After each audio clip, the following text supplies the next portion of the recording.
Malam-malam ketika suasana sudah hening, ketika semua orang udah nggak ada, nenek sulung sendiri kan di rumah. Tiba-tiba katanya kedengeran lah langkah kaki gitu. Bro, bro, bro. Kamu udah nggak mau lagi numbalin keluarga kamu ya gitu. Jadi keluarga kamu nggak boleh buat saya ya. Oke, kalau kayak gitu, sekarang berarti saya mau ngambil kamu aja. Nanya lagi ke lebih banyak ustadz lagi, ke banyak orang yang katanya pintar gitu ya, di sekolah nggak tahu ranking berapa. Terus tapi makin banyak gitu sisi kularnya di badan dia itu gitu. Ada yang masuk ngelewar gede, kayak ular aja, ular gede gitu.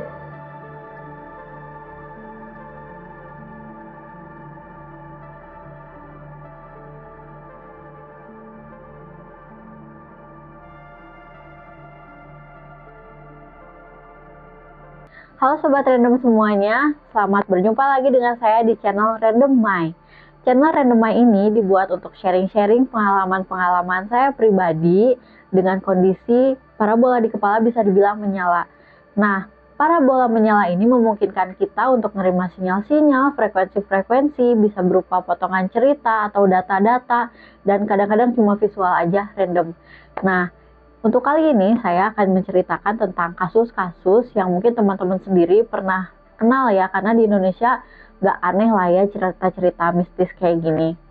Sobat Random semuanya, kalau kalian nyimak video saya sebelumnya, di sana kan saya udah cerita-cerita nih tentang pesugihan tetangga. Di situ beberapa data masuk sebagai penguat hasil apa ya namanya kepo atau neliti lah ya kerennya gitu saya dengan teman-teman di kasus itu. Nah, kalau berdasarkan tanpa penelitian apapun gitu, ini hanya lewat aja lah ya beberapa kasus yang kebetulan masuk datang ke keluarga kami gitu. Khususnya waktu saya kecil nih, waktu belum ngerti apa-apa. Ada beberapa cerita dan salah satunya ternyata nih keluarga dekat kami juga ada yang melakukan hal itu. Untungnya sih waktu itu sayanya masih bayi banget gitu, jadi nggak kenal sama sekali. Nah itu tentang pesugihan ular. Yang kedua, saya juga mau cerita tentang pesugihan orang lain sih ya, tapi masih ada sangkut pautnya dengan ayah saya. Kayak gimana ceritanya, yuk simak.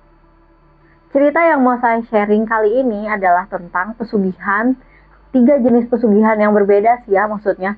Yang satu, peliharaan di rumah, berupa buta, bisa dibilang buta gitu, bermata satu di tengahnya, yang ternyata dipelihara oleh kerabat saya sendiri. Yang kedua, tentang kasus orang lain sih ya, tentang pesugihan ular gitu.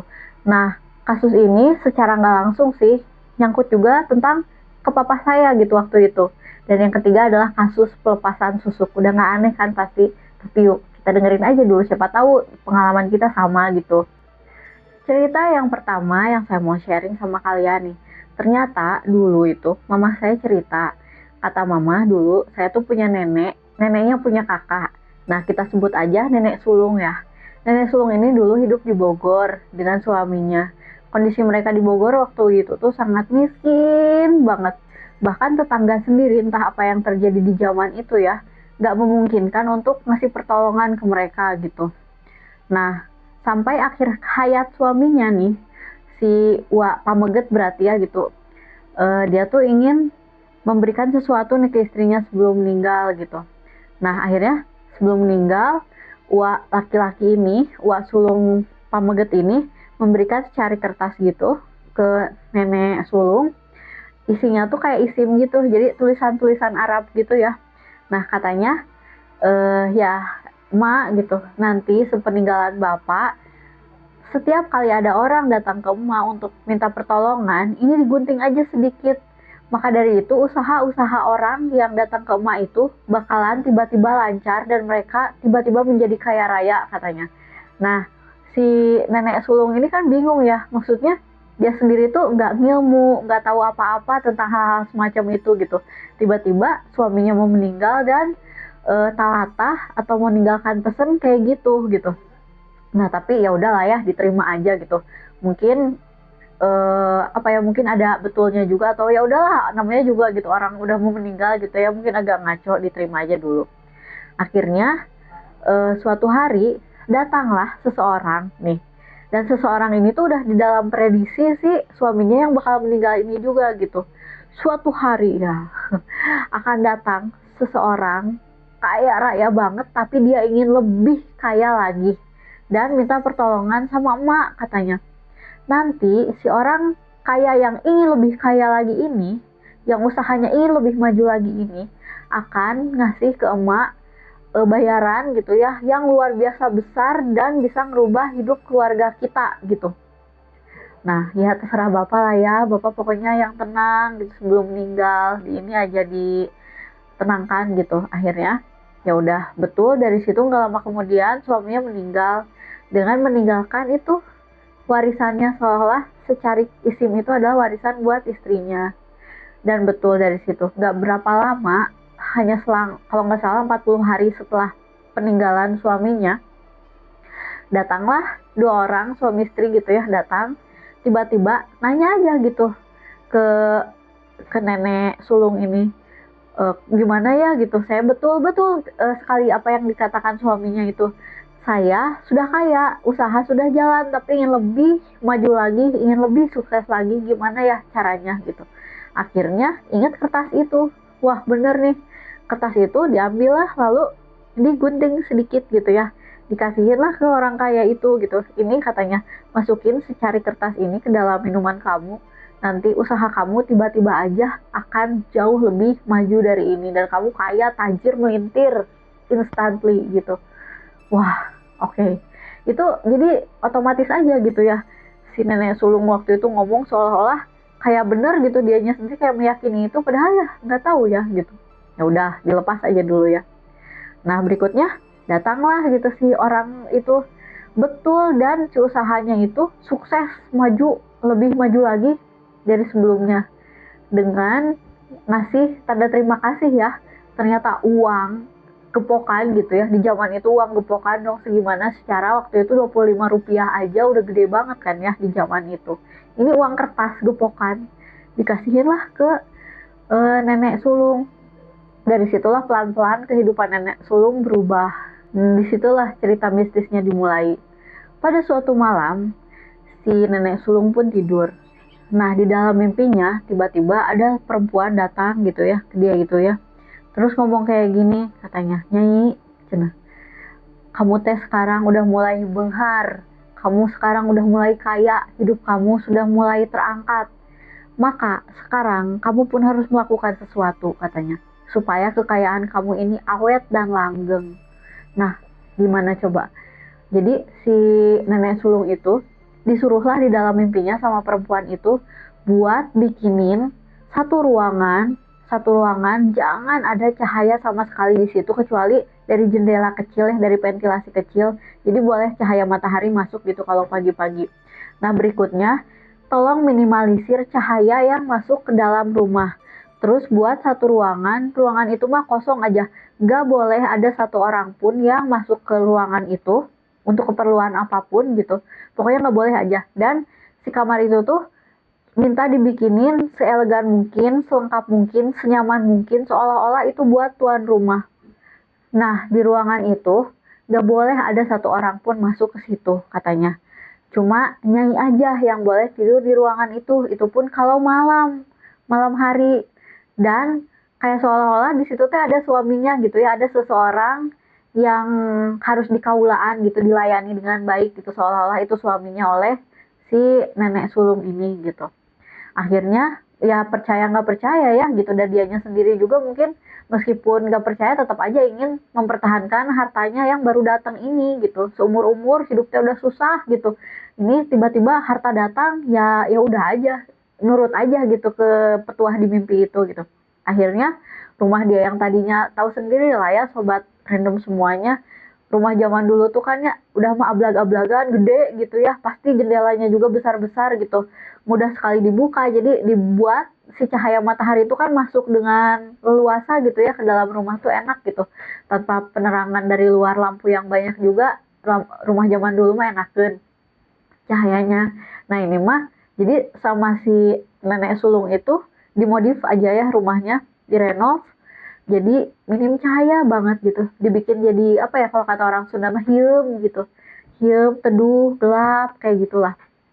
Ya udah, akhirnya dibikinlah kayak gitu.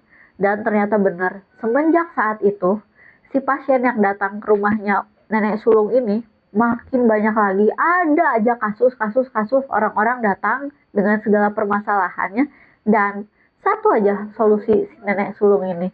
Nenek hanya nyobekin sedikit kertas isim peninggalan suaminya, celupin ke air, lalu kasihin. Jadi sebetulnya nenek sulung ini nggak punya kemampuan apa-apa gitu. Dia hanya bermodalkan satu cari kertas isim itu, yang dia potong sedikit, masukin ke air, kasihin gitu. Dan tiba-tiba, ya itu upeti yang dikasih dari pasien-pasiennya itu, dari kliennya banyak banget gitu. Nggak ada yang nyuruh juga dan nggak diminta bayaran. Tapi entah gimana mereka tuh kayak jor-joran aja gitu ngasihnya itu. Gak ragu-ragu buat ngasih besar. Kayak gitu. Sampai akhirnya nih, satu malam lagi, tiba-tiba nenek sulung mimpi lagi. Di dalam mimpi itu, si perempuannya datang ya, perempuan yang sebelumnya tuh datang lagi katanya. Tah, sekarang mah Nyai, cenah, kamu teh udah nurut ya, si rumah teh udah kondusif gitu untuk ya jadi tempat tinggal seseorang nanti gitu. Entah semakhluk gitu. Nah, sekarang mah tinggal giliran kamu untuk tetap buat apa namanya teh, buat menyambut gitu ya. Tolong disediain susuguh alias sesajen gitu. Dupa lah, menyan lah, buah-buahan, bubur-bubur yang 7 macam atau apa segala macam.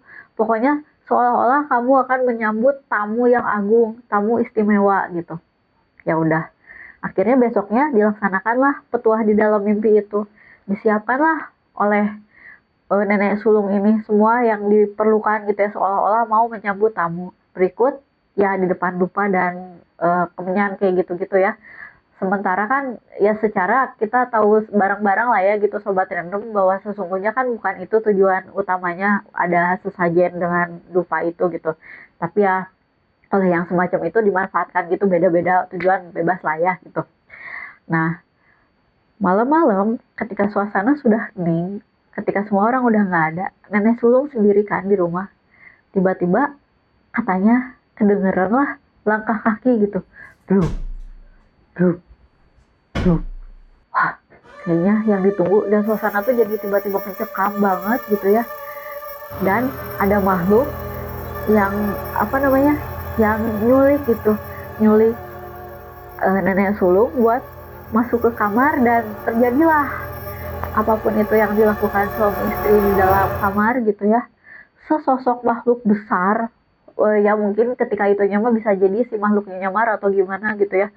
Makhluk besar, tinggi, dan si hitam gitu ya, banyak bulunya dan matanya tuh satu di tengah. Setelah tamu istimewa itu datang dan disambut dengan sajian-sajian yang banyak dan berlimpah itu, tamu-tamu juga otomatis berdatangan lebih banyak lagi gitu. Jadi kan si nenek sulung ini sibuk ya. Akhirnya diajaklah salah satu adiknya gitu, yaitu masih kakaknya nenek. Diajaklah, yuk bantu-bantu atau yuk di rumah gitu. Nanti dikasih lah gitu. Nanti hidup kamu juga dienakin, dimakmurin kayak gitu. Ya udah akhirnya mau ya si nenek satunya lagi gitu, disebut nenek adik aja lah gitu. Nenek adiknya si sulung ini maulah ikut ke sana, ke Bogor. Nah, menurut cerita nenek ini ya, nenek adiknya si sulung ini, yang masih kakaknya nenek saya, katanya selama di rumah, si nenek sulung ini tiba-tiba jadi kayak punya kepribadian lain gitu. Jadi kalau misalnya nenek sulung nih lagi kumpul keluarga besar gitu, lagi di acara keluarga gitu, wah dia tuh yang ramah, baik gitu, betul-betul mengayomi ke adik-adik, jadi anak yang berbakti buat ibu bapaknya. Tiba-tiba kalau di rumah, kayak apa ya, kayak ngebalik gitu si kepribadiannya itu, berbalik banget, kayak orang lain aja. Dia yang tadinya mau berbagi tiba-tiba pelitnya nggak akan ada katanya. Semua barang-barang di rumahnya itu dicurigai aja sama dia gitu. Ada yang kayak apa ya, kayak barang nggak kenapa-napa juga dia tuh mencurigai orang, geser ini diambil ya, wah pokoknya kayak sakit sendiri gitu, skeptis sendiri gitu, kenapa. Nah, tapi gitu ya, ada yang aneh gitu, di matanya kosong, tatapannya kadang tajam, kadang kosong. Terus dia sendiri tuh banyak nge-skip, kayak lupa gitu, lupa tentang kelakuan-kelakuan dia sepanjang hari gitu. Jadi kadang-kadang kalau lagi sadar nih ya, ramah lagi, baik lagi, nanya ke adeknya udah makan belum, segala macam, gimana kondisi keluarga, kabar, kayak gitu-gitu. Nah, nanti teh kan ditanya gitu sama si adiknya, Ece gitu, Ari Ece teh kunaon suka tiba-tiba berubah ke saya teh jual tiba-tiba pelit, tiba-tiba judes, tiba-tiba galak. Ah enggak, Ece mah nggak pernah gitu cenah. Teteh ya Ece teh kakak perempuan bahasa Sunda ya. Enggak, Ece mah nggak pernah gitu. Kapan Ece gitu? Ada perasaan mah Ece masa baik wae ke kamu. Segala kebutuhan kamu gitu dikasih, segala permintaan kamu dikasih. Kapan Ece kayak gitu? Jadi kayak nggak sadar aja kayak gitu. Terus belum lagi nih, kalau misalnya malam-malam, wah dia itu ya dandan kayak mau ke pesta dengan baju yang eksotik. Bayangkan di zaman itu, tiba-tiba, wah kayak apa ya pengantin baru gitu, dandan menuju kamar, iya gitu kan, sangat sensual gitu ya, menuju kamarnya dia cetrek aja, tiba-tiba ditutup, dikunci, dan si suasana di rumah itu jadi beda gitu, jadi akuan aja gitu untuk ada di situ. Jadi orang-orang memilih ya pergi lah kayak mau ganggu pengantin baru gitu, ya ya ya ya gitu. Kan hari yang normal mah ada pengantin baru teh dibiarkan berdua aja ya, gitu. Bukan jadi tontonan juga gitu. Ya pergilah orang-orang gitu akhirnya. Nah lama-lama kelakuan si nenek sulung ini kan jadi pertanyaan banyak orang gitu ya, sebenarnya si Uci teh kunaon gitu, kenapa gitu ya. Nah, suatu hari penasaran nih. Jadi semua orang nggak ada yang boleh masuk ke ruangan itu gitu. Ruangan tempat malam-malam si nenek sulung tidur. Nah, kan si adiknya tuh curious banget gitu ya. Sebetulnya apa sih yang kakaknya simpen di ruangan itu gitu. Akhirnya siang-siang nih ya, waktu kakaknya pergi, diem-diem si adiknya itu buka pintu dan pelan-pelan banget jalan ke situ ya. Sebetulnya ada apa sih? Dan hawa di ruangan itu juga udah beda banget. Nah, disitulah si adiknya tiba-tiba ngeliat makhluk segede-gede, penuh, jadi ruangan besar kayak gitu aja, penuh.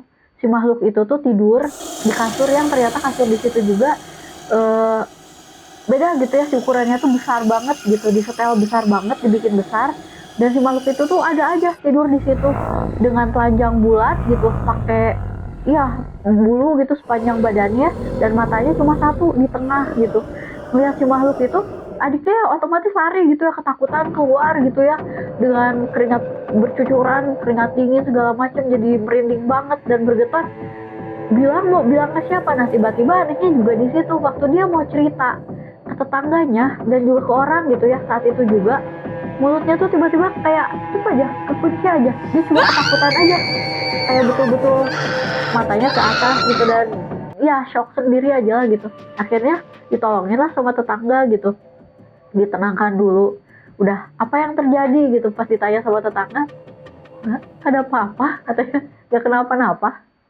Akhirnya nih setelah beberapa lama, si nenek adiknya ini pulanglah ke Bandung gitu kan, keluarga besar lainnya ada di Bandung ya. Di Bandung waktu pas udah santai mungkin ya, dan si Wak Sulung ini, si nenek sulung ini nggak datang kan.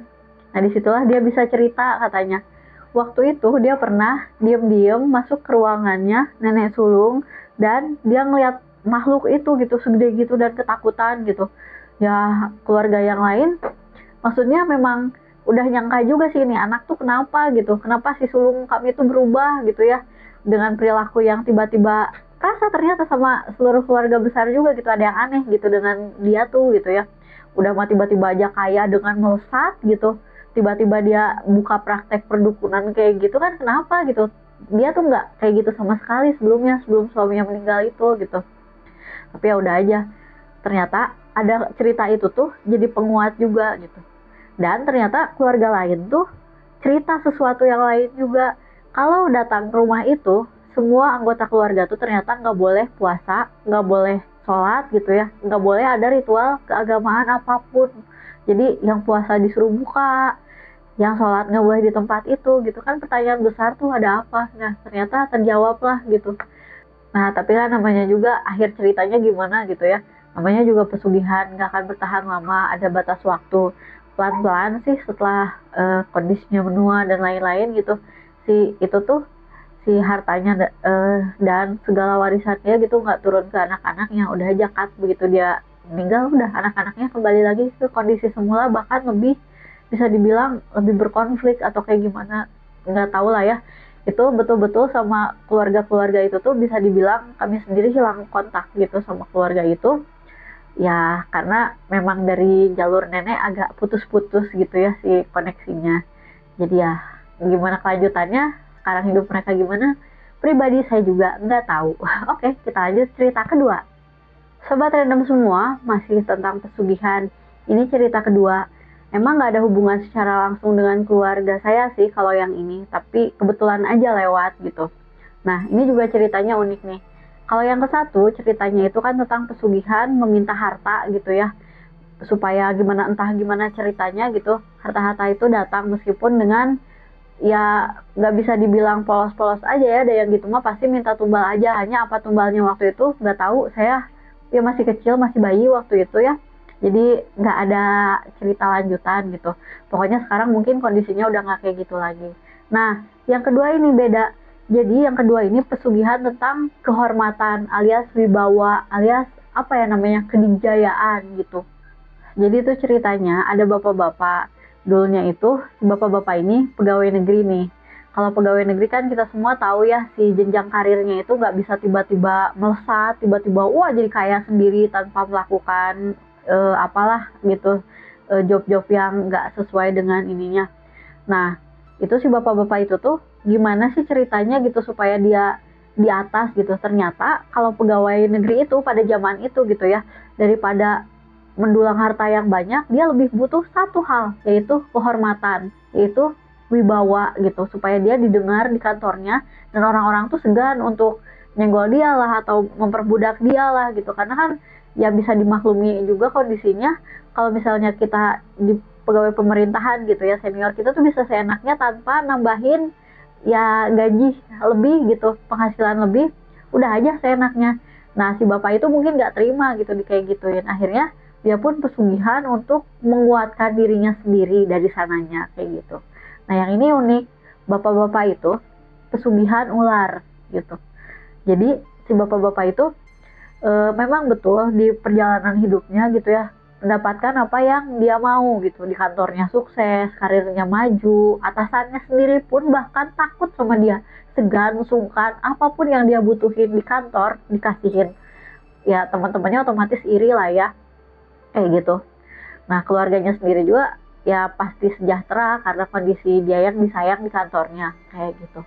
Nah, tapi sedikit-sedikit si pesugihan ular ini minta tumbal gitu. Satu-satu, ibunya meninggal, bapaknya meninggal, anaknya meninggal gitu.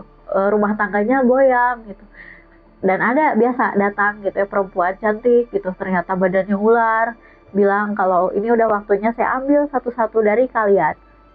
Nah, liciknya di pesugihan ini, jadi si orang yang melakukan pesugihan itu sebelumnya nggak dikasih tahu nih bahwa ada juga gitu ya yang nggak dikasih tahu kalau ini tuh kamu butuh tumbal gitu.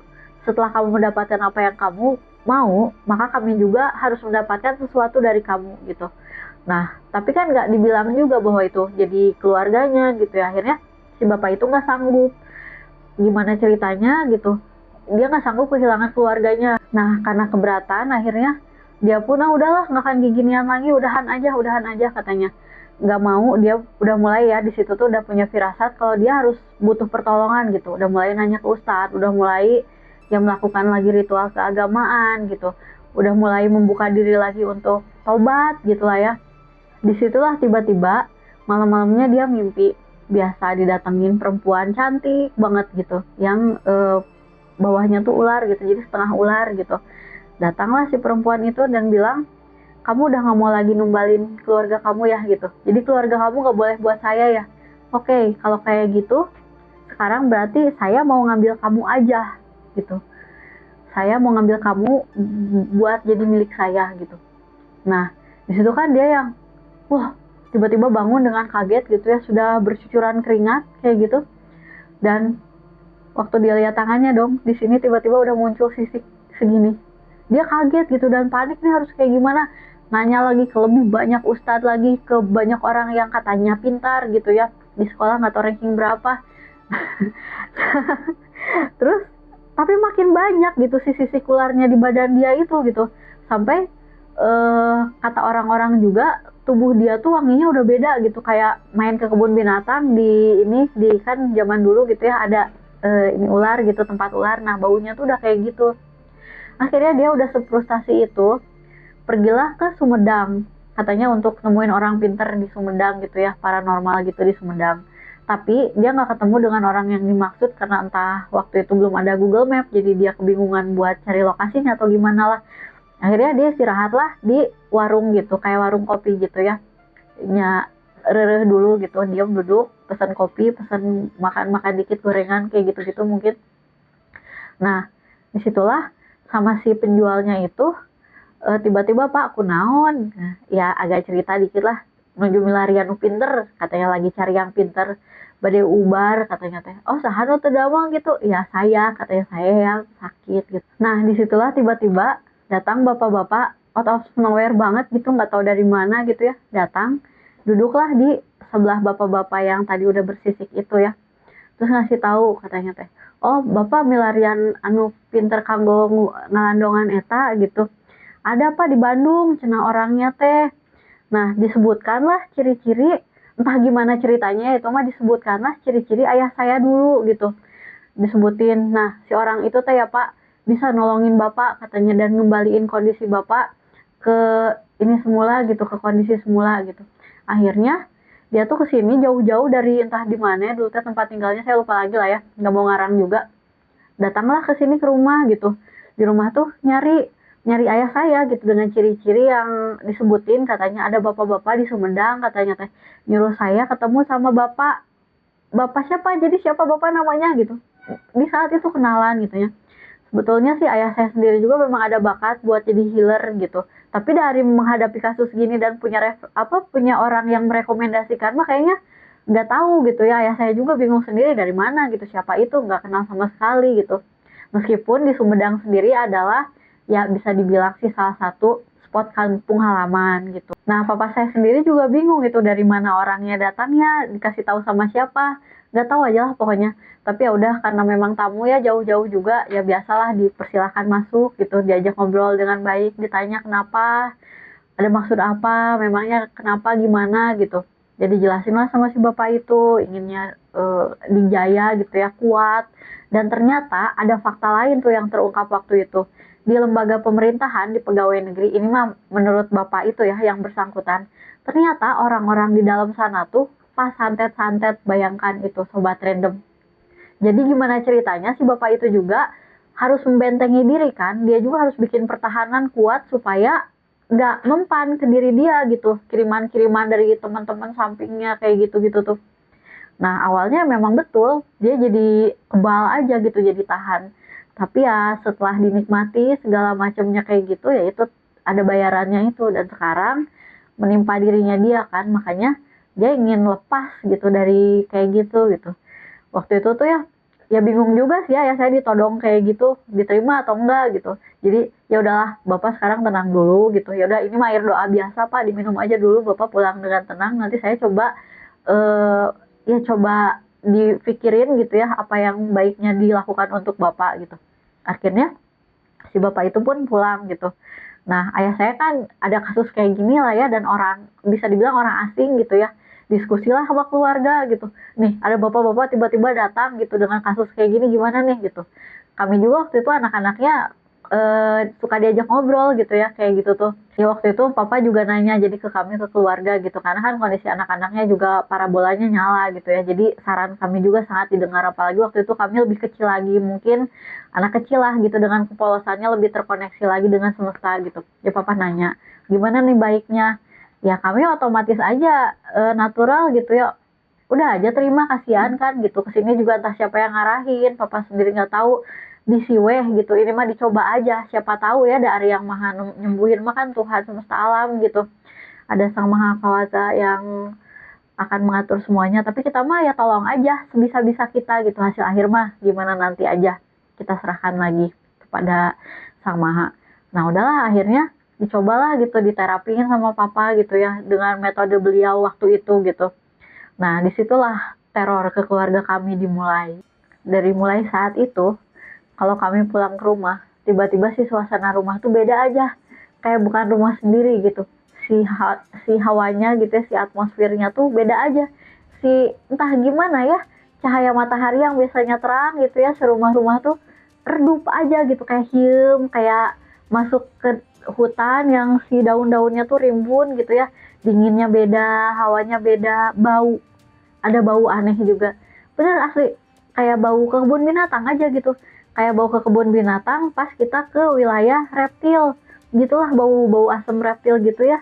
Dan wih, merindingnya tiap hari, bikin bener-bener kayak teror tuh di mana-mana gitu. Bahkan kami tuh waktu itu mau ke kamar mandi aja takutnya luar biasa.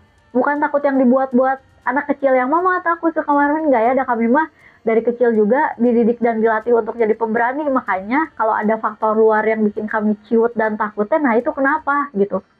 Ini kayak dirubung aja gitu, si perasaan tuh dibikin jadi kecil gitu, jadi takut gitu.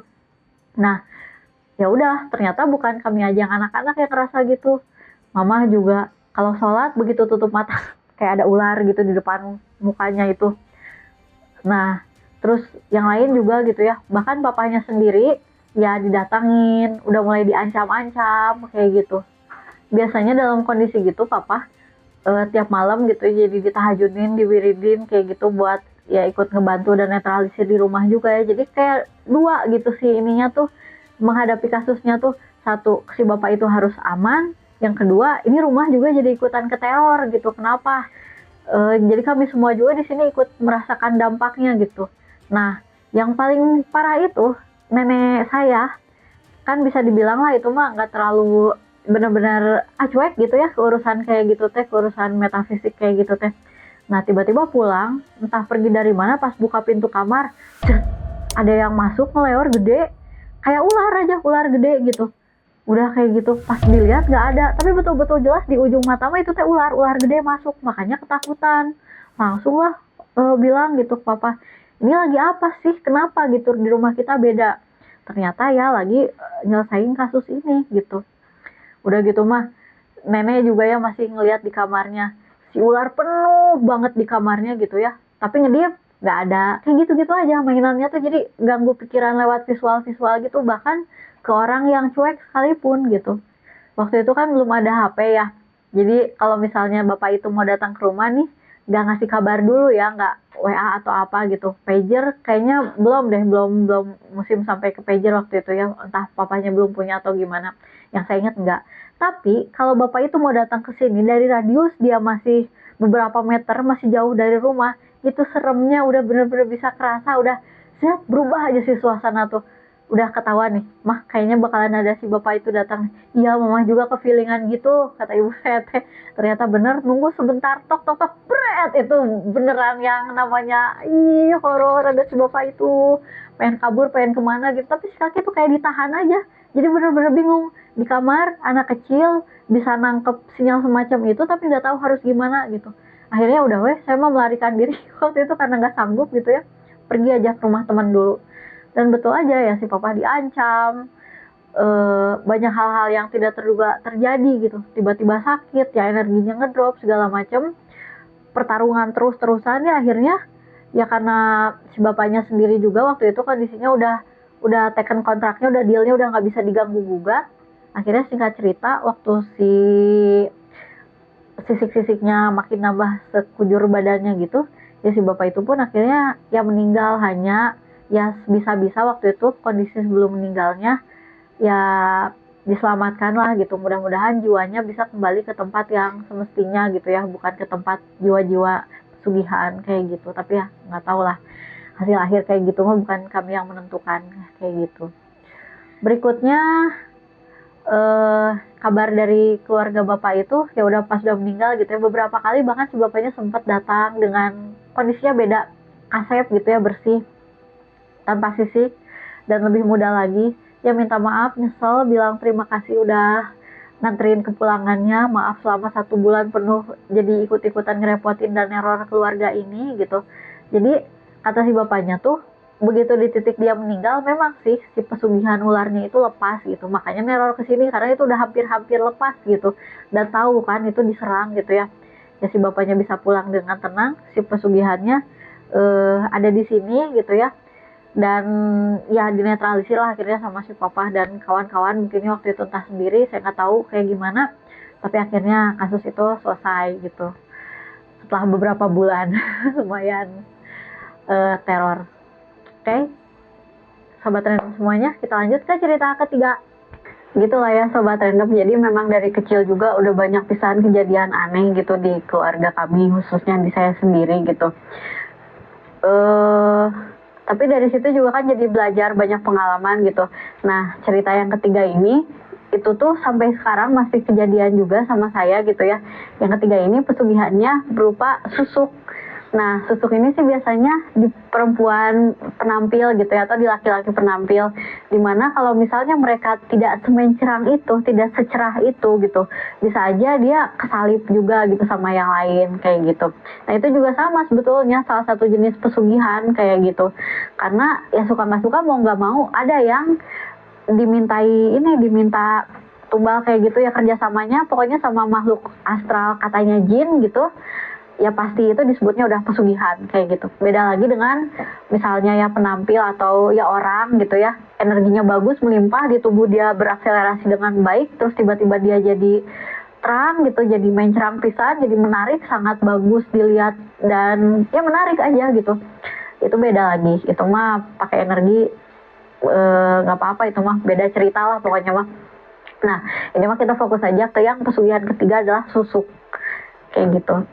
Nah, susuk ini udah banyak lah ya cerita, kayaknya di Indonesia mah di mana-mana juga ada kisah kayak gini, dimana kalau ada orang yang mau meninggal katanya susah banget karena pasang susuk di bagian-bagian tubuh tertentu. Nah, kalau ini sih masih sampai sekarang juga gitu ya, saya dan teman-teman masih menangani kasus susuk ini. Dan betul ada aja orang yang tiba-tiba di tengah perjalanan hidupnya gitu ingin lepas aja susuknya gitu. Nah, tapi ada aja gitu orang yang di tengah perjalanan hidupnya ingin tiba-tiba lepas susuk gitu. Tapi kebanyakan juga nih ya kasus susuk ini, orang yang ingin lepas susuk itu dia sendiri bahkan nggak sadar gitu bahwa dia tuh ternyata udah ditempelin susuk. Contoh waktu remaja sama nenek kakeknya gitu, dibawa di mandian gitu istilahnya. Ternyata diam-diam gitu setelah ritual-ritual tertentu itu dia diimplan gitu si susuk itu. Nah, Sobat Random semua nggak usah pikirin lah gimana cara implannya, namanya juga kerjasama dengan makhluk astral gitu ya. Mungkin gitu, katanya si makhluk astral semacam itu juga punya teknologinya sendiri buat sampai membuat susuk itu ada di tubuh manusia, kayak gitu. Nah, nanti tuh di perjalanan hidupnya tuh bisa aja nih, salah satu contohnya, dia memang jadi digandrungi banyak laki-laki misalnya perempuan ya, tapi si laki-laki yang tertarik sama dia itu, yang ketariknya itu ini nih kayak amigdalanya aja gitu, jadi wah ngejar-ngejar dia secara membabi buta gitu, secara menggila gitu, bukan para pria waras dengan kesadaran yang baik gitu. Otomatis kan berikutnya dia ngejalanin relationship yang toksik kayak gitu-gitu, ini mah berdasarkan metafisik ya. Nah, lalu berikutnya misalnya penari, tiba-tiba dia udah sakit gitu ya, ingin dilepas aja itunya karena sudah tua, bisa juga dibantu kayak gitu. Dan banyak lagi lah kasusnya, mungkin mau nikah sama ustadz gitu entah ya.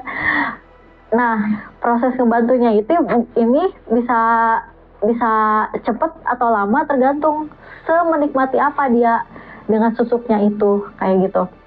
Apakah dia sangat digunakan dengan baik itu selama hidupnya, dimanfaatin, atau ya memang nggak mau aja dianya sendiri nolak. Tapi biasanya kan yang nolak-nolak ini juga itu chaos sendiri dulu biasanya.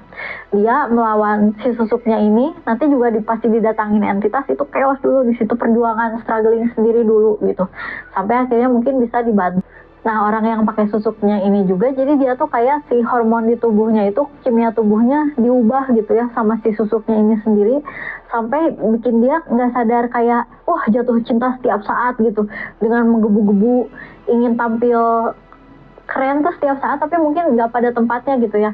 Kalau kita nih yang normal-normal aja, nggak pakai susuk, waktunya tidur kita gimana? Lepas make up, pakai baju senyaman mungkin, tidur gitu. Nah, ini nggak, dandan, wah pokoknya setiap saat tuh kayak ada kamera aja di mana-mana gitu. Nggak ada hari tanpa berdandan alay gitu, kemanapun. Jadi nggak ada santainya gitu di tubuh dia sendiri. Ya otomatis pasti capek lah, pasti ganggu sih sebetulnya ke jiwanya gitu ya. Makanya banyak orang ingin berhenti juga. Jadi begitu kesadaran tumbuh, kesadaran kesemestaan tumbuh, otomatis keinginan untuk waras pun tumbuh gitu. Dan itu ingin melepaskan si susuknya kayak gitu. Nah, kondisi berikutnya juga nih, orang yang pasang susuk tapi nggak di-upgrade, nanti tuh ngaruh loh ke si otaknya tuh. Jadi kayak nggak waras aja gitu. Bisa jadi ada kebiasaan-kebiasaan aneh yang muncul. Contoh, banyak nih ibu-ibu yang waktu mudanya pasang susuk dan udah lebih tua nggak di-upgrade lagi susuknya. Ada orang yang nggak bisa berhenti buat ngomong kasar, dan kasarnya itu adalah jenis kelamin pria sama wanita gitu, atau apa kayak gitu. Pokoknya itu di luar kontrolnya dia kayak gitu. Itu pengaruh-pengaruh kimia yang nggak penting di tubuhnya gitu. Jadi emang harus didetox. Saya sendiri sih sama teman-teman gitu ya, kalau misalnya nerapi yang kayak gitu, selain pakai energi, ada juga batu-batuan tertentu, batu alam gitu, yang fungsinya memang buat ngebantu banget ngedetox orang-orang yang punya susuk ini, ngebantu khususnya pelepasan, dan nanti pelepasan juga jiwanya seandainya dia mau pulang nanti gitu ya, betul-betul dibersihkan gitu. Ada batuan semacam itu ada gitu. Jadi memang energi natural aja gitu, si batunya terbentuk oleh alam dan mengeluarkan energi frekuensi kayak gitu dari dalam batunya gitu ya, bisa juga dimanfaatkan gitu buat nolong yang seperti itu. Tapi kitanya sendiri juga harus punya energi murni gitu yang sangat kuat di diri kitanya untuk sama-sama nggak terjebak gitu dengan keserakahan yang sama gitu. Jadi beda frekuensi gitu dengan orang yang kita tolongin itu kayak gitu. Singkat cerita nih, sobat random semua yang punya urusan dengan persusukan ini, mengakui atau nggak mengakui bahwa itu pesugihan gitu ya, itu masih banget bisa ditolong, sangat bisa ditolong gitu. Asal kitanya tekadnya satu, mau aja dulu. Nah, jadi sobat random semua, seandainya berhadapan dengan kasus susuk ini gitu ya, mau diakui atau tidak diakui, itu tetap salah satu jenis pesugihan ya. Katanya sih kalau pakai daun kelor gitu itu bisa lepas. Iya, tapi seintens apa, terus nanti berikutnya ada treatment lanjutan gitu, nggak hanya kayak gitu terus lepas aja gitu. Karena si susuknya sendiri juga, apalagi dalam kontrak gitu ya, seperti biasa dalam kontrak itu ya bakalan datang lagi, bakalan ganggu lagi, nggak semudah itu makan pergi gitu, nggak kayak gitu, perjanjiannya lebih kuat lagi. Nah, tapi untuk sobat random nih yang menghadapi hal semacam itu, atau berurusan, atau sobat random sendiri yang ingin melepas atau gimana gitu ya, masih sangat bisa itu buat ditangani, diobati kayak gitu. Banyak cara ya, asal tekadnya bulat dan mau menempuh proses pelepasannya itu yang mungkin gak akan mudah kayak gitu. Nah, itu sobat random semua cerita saya kali ini tentang pesugihan. Nanti banyak hal-hal random lainnya yang kita sharing-sharing lagi di tayangan-tayangan berikutnya, oke? Jangan lupa nonton lagi, like, subscribe, boleh komen-komen juga, ditunggu banget masukannya. Terima kasih, hatur nuhun udah menyimak kali ini. Sampai jumpa lagi di Randomai berikutnya. Dah.